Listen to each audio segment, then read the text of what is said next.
जय हिंद दोस्तों। इसके पिछले वीडियो में हम लोगों ने देखा था कि माता पिता का अगर ब्लड ग्रुप अलग अलग हो या सेम हो तो माता पिता के ब्लड ग्रुप के वजह से बच्चे का जो उनसे होने वाला बच्चा होगा उसमें कौन सा ब्लड ग्रुप होगा, ठीक है। तथा उसके पहले हमने ब्लड ग्रुप RH फैक्टर के बारे में बता रखा है। अगर आपने वो वीडियो नहीं देखा है तो प्लीज वो वीडियो को देखिए, क्योंकि सारी वीडियो एक क्रम से चल रही है। तो अगर आप पिछला वीडियो नहीं देखें तो जरूर देखें, फिर इस वीडियो को देखें।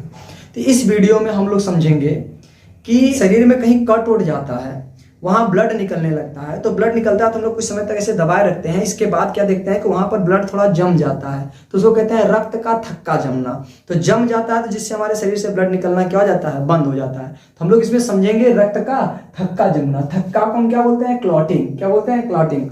देखिए, अगर आपके शरीर में, अगर आपकी शरीर एकदम स्वस्थ है, सारी चीजें आपके शरीर में है, जैसे प्लेटलेट वगैरह की मात्रा सब ठीक ठाक है, थ्रोम्बिन, थ्रोम्बोसाइट, ये सब फाइब्रिनोजन है, क्या है आगे हम समझेंगे। सारी चीजें अगर आपके शरीर में नॉर्मल है तो आप अगर ऐसे दबाए रहेंगे उसको, जहां कहीं भी कट गया, जैसे मान लीजिए यहाँ पे कट गया, हम इसको दबाए रखें, तो दबाए रहेंगे तो लगभग 4 से 5 मिनट में ये क्या हो जाएगा, जम जाएगा और अब ब्लड आना क्या हो जाएगा, बंद हो जाएगा। लेकिन जिनके शरीर में इसकी मात्रा कम होती है उनको ऐसे दबाए रहेंगे लेकिन जल्दी जमता नहीं है, तो ब्लड आता रहता है, ठीक है। तो चलिए हम समझते हैं रक्त का थक्का जमना। तो समझिए, सबसे पहले ब्लड को थक्का बनाने में जो सबसे अहम भूमिका होती है वो किसकी होती है, प्लेटलेट की। किसकी होती है, प्लेटलेट। तो जैसे ही हमारे शरीर में कहीं कटा वहां तुरंत वायु जाने लगता है। तो जो प्लेटलेट होता है, प्लेटलेट तुरंत किसके संपर्क में आता है, वायु के संपर्क में। अच्छा, इस प्लेटलेट को दूसरा नाम हम बोले तो थ्रोम्बोसाइट भी कहते हैं, ठीक है ना। तो ये मैंने आपको रुधिराणु वाले टॉपिक में बता दिया है। तो प्लेटलेट जैसे जहां कटता है वायु के संपर्क में आता है, जैसे वायु के संपर्क में आता है तो बनाता है थ्रोम्बोप्लास्टिन। क्या बनाता है भाई, थ्रोम्बोप्लास्टिन। अब ये बना लिया थ्रोम्बोप्लास्टिन। थ्रोम्बोप्लास्टिन तुरंत एक्टिव का कहेगा हम चलते हैं ब्लड को जमाने के लिए। तो थ्रोम्बोप्लास्टिन पहुंचेगा किसके पास पहले, तो ये पहुंचता है एक धातु के पास जिसका नाम होता है कैल्शियम। थ्रोम्बोप्लास्टिन किसके पास पहुंचेगा, एक धातु जिसका नाम क्या है, कैल्शियम। क्योंकि हमारे शरीर के सभी हड्डियों में कैल्शियम पाया जाता है, तो थ्रोम्बोप्लास्टिन कैल्शियम के साथ जाएगा और कहेगा चलते हैं ब्लड को क्या करते हैं, जमाते हैं, ठीक है। तो ये ब्लड को जमाने के लिए जाएगा तो कहेगा यार ये तो हम लोगों से संभव है नहीं, ब्लड को हम लोग कैसे जमाएंगे। तो इनको दिमाग में ख्याल आएगा, ये कहेगा नहीं, एक तत्व है, एक प्रोटीन है हमारे शरीर में पाई जाती है। कहते हैं कौन सी प्रोटीन, तो उसका नाम होता है प्रोथ्रोम्बिन। क्या नाम होता है, प्रोथ्रोम्बिन। इसके दिमाग में प्रोथ्रोम्बिन ये काम कर सकता है। तुरंत जाएगा प्रोथ्रोम्बिन, कहेगा ये कट गया, जल्दी जल्दी उठो, चल के ब्लड को जमाना है। तो ये प्रोथ्रोम्बिन जैसे ही जगेगा, तो ये प्रोथ्रोम्बिन जब जग जाता है तो ये तुरंत बन जाता है क्या चीज, थ्रोम्बिन। क्या बन जाता है, थ्रोम्बिन। अब ये थ्रोम्बिन जब जगा ना, तो इसके दिमाग में एक ही चीज रहता है कि अगर मुझे गाया गया इसका मतलब पक्का कहीं ना कहीं कटा होगा, कटा पीटा होगा, हमको चल करके किसी को एक्टिव करना है ताकि वो जाकर के ब्लड को क्या कर दे, जमा दे। तो जैसे ही थ्रोम्बिन एक्टिव हुआ, ये तुरंत पहुंचेगा हमारे ब्लड में पाए जाने वाले, ब्लड के प्लाज्मा में पाए जाने वाले फाइब्रिनोजन के पास। थ्रोम्बिन कहां पहुंचेगा, ब्लड में पाए जाने वाले फाइब्रिनोजन के पास। अब ये समझिए, ये फाइब्रिनोजन है जो इस कार्य को अंजाम दे सकता है, ठीक है। तो समझिए एक प्रकार का ब्रह्मास्त्र है इसको जमाने के लिए। तुरंत थ्रोम्बिन पहुंचेगा फाइब्रिनोजन के पास, कहेगा भाई कट गया, जमा दो। फाइब्रिनोजन कहेगा अरे काहे टेंशन लेते, हम जमाते हैं ना। तो जब ये दोनों आपस मिलेंगे तो बन जाता है क्या चीज, तो इसका नाम होता है फाइब्रिन। क्या नाम होता है, फाइब्रिन। फाइब्रिन जो बनता है इसकी आकृति कैसी होती है, जालीनुमा। कैसी आकृति होती है, जालीनुमा। अब ये जालीनुमा का क्या मतलब है, ये इस तरह की आकृति है जिससे जालीनुमा, ठीक है। अब जैसे ये फाइब्रिन जालीनुमा आकृति बनाया तो तुरंत फाइब्रिन में, चूंकि हमारे शरीर में ब्लड तो फ्लो हो ही रहता है, तो जो फाइब्रिन है, फाइब्रिन इस जाली में जैसे ही ब्लड आएगा, ब्लड में पाए जाने वाले जितने भी रुधिराणु हैं, रुधिराणु बोले तो जैसे WBC, प्लेटलेट, RBC इत्यादि, ये सब आकर के क्या हो जाएंगे, तो इसमें जितने भी रुधिराणु हैं वो फंस जाएंगे।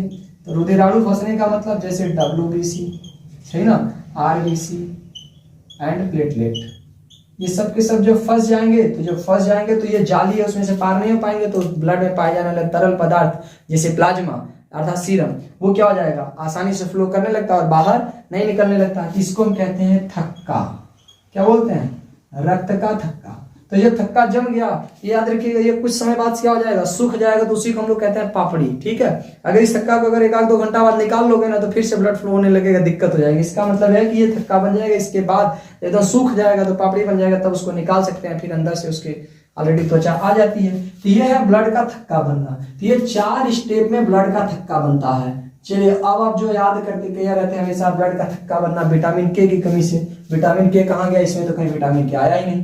तो जो विटामिन के नहीं आया तो याद रखिए विटामिन के ही होता है जो इन सारे कार्य को संपन्न कराता है, पूरा जितना कार्य उनको कौन संपन्न कराता है, विटामिन के। सो विटामिन के इस कार्य को संपन्न कराता है। अब इसका कुछ इंपॉर्टेंट पॉइंट समझिए, पूरा समरी जो आपसे क्वेश्चन पूछता है वो कई तरह से कहता है कि हमारे शरीर में ब्लड को थक्का जमाने में कौन कौन सी प्रोटीन काम आती है। तो जो प्रोटीन काम आती है वो कौन सी आती है, तो देखिए प्रोटीन जो है वो कौन सा है भाई, प्रोथ्रोम्बिन और फाइब्रिनोजन। तो कौन सी प्रोटीन काम आती है ब्लड को जमाने में, प्रोथ्रोम्बिन और फाइब्रिनोजन। अगर कहते ब्लड को जमाने में कौन सा विटामिन काम आता है तो आपको क्या बोलना है, विटामिन के। कौन सा विटामिन काम आता है, विटामिन के।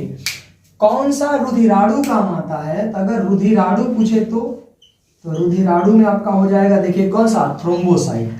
कौन सा, थ्रोम्बोसाइट। इसी को प्लेटलेट कहते हैं, थ्रोम्बोसाइट।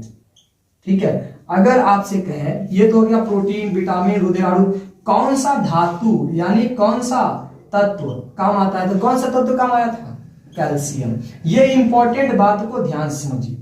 अब इसकी कुछ कहते हैं ना कि अगर कुछ हमारा फायदे की चीज है तो उसका कुछ ना कुछ साइड इफेक्ट भी होता है। जैसे ये सब लोग मिलकर के ब्लड को क्या करते हैं, जमाते हैं, लेकिन इन सब की ना अगर कमी ये है, इसका डिसएडवांटेज ये है कि अगर हमारे शरीर में ब्लड जमता है, अगर हमारे शरीर के अंदर कहीं ब्लड जम गया तब तो बहुत दिक्कत हो जाएगी, ब्लड फ्लो नहीं हो पाएगा और वहां पर थोड़ा सा गुलिया जाएगा, कहीं पे ब्लड अगर फ्लो हो जाएगा तो उसको हम कहते हैं हेमरेज। जैसे अगर दिमाग में हेमरेज होगा, क्योंकि यहाँ की नसें बहुत पतली होती हैं, आप ये देख सकते हैं आंख की जो केशिकाएं होती है यहाँ पर दिखाई देती है श्लेष्मा में, सफेद भाग में। ठीक है, तो सोचिए अगर उसमें इतने पतली नसें हैं और ये ब्लड क्या हो गया, अंदर जम गया, तो आपके शरीर में तो ब्लड फ्लो ही नहीं होगा तो इंसान मर जाएगा, क्योंकि शरीर के सभी कोशिकाओं तक ऑक्सीजन नहीं पहुंचेगी। तो इस ब्लड को जमाने से रोकने के लिए एक पदार्थ होता है जिसका नाम क्या होता है, हिपेरिन। क्या नाम होता है, हिपेरिन एक पदार्थ है जो एंटी क्लॉटिंग का काम करता है। एंटी क्लॉटिंग मतलब ब्लड जो जमता है ना उनको रोकने का काम करता है हिपेरिन। अब बड़ी बात है कि ये एंटी क्लॉटिंग काम करता है, कब करता है भाई, जब रोकने का काम करता है। तो ये लोग जमते कैसे हैं, तो ध्यान समझिए, इसकी एक कमी है।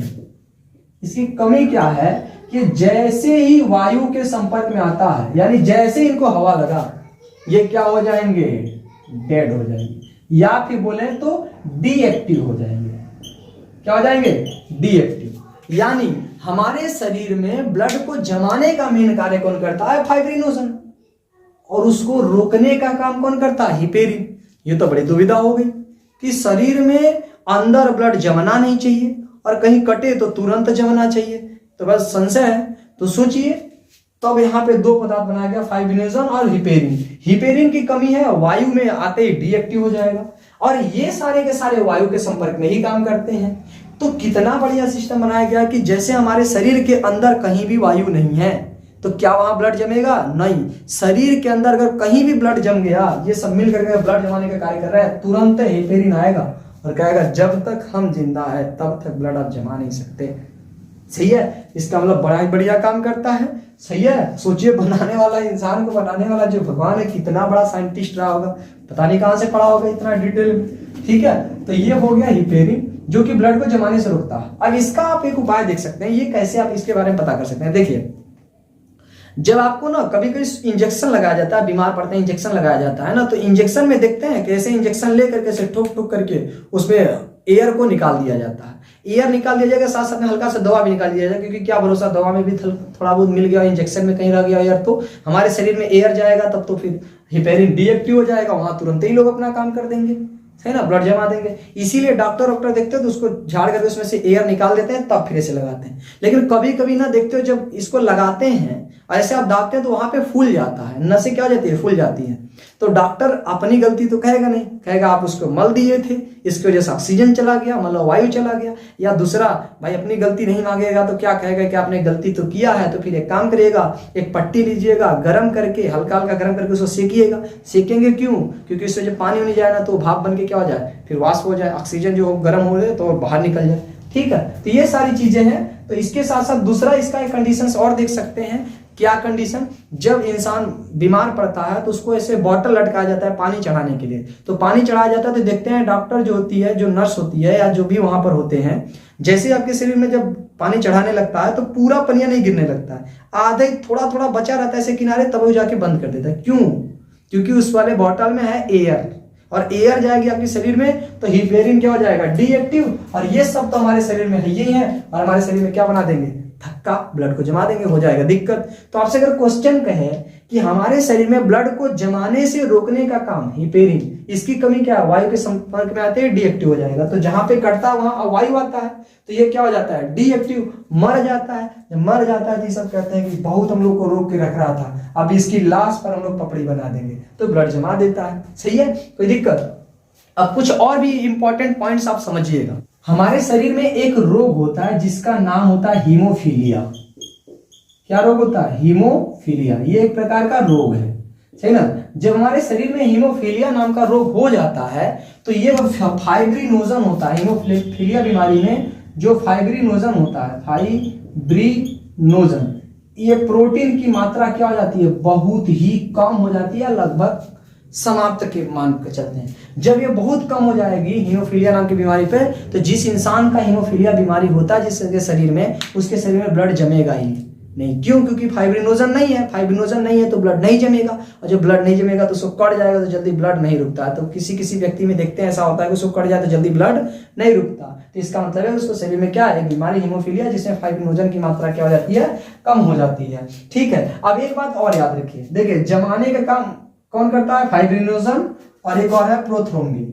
ठीक है, लेकिन उसको जमाने से रोकने का काम कौन करता है, हिपेरिन। और ये सब के सब बनते किसमें हैं, तो बनते हैं यकृत में। तो यकृत में ही निर्माण होता है हिपेरिन का, यकृत में ही निर्माण होता है फाइब्रिनोजन का, ठीक है, और यकृत में ही निर्माण होता है प्रोथ्रोम्बिन का, प्रोथ्रोम्बिन। तो ये बातें याद रखने की है। तो यहां से याद रखिएगा। तो यहां तक आते हैं तो हमारे ब्लड में कंप्लीट टॉपिक खत्म हो गया। अब इसके बाद हम लोग समझेंगे ब्लड का संचरण, ब्लड का परिसंचरण, यानी हमारे शरीर में ब्लड कैसे गति करता है, जिसको हम समझेंगे नेक्स्ट टॉपिक में। तो ब्लड यहां तक खत्म हो गया। तो कृपया अगर जो लोग आज इस वीडियो को देख रहे हैं सीरियल वाइज देखें, ठीक है, तब आपको सारी चीजें समझ में आ जाएगी। ठीक है, तो आज के लिए बस इतना ही, धन्यवाद।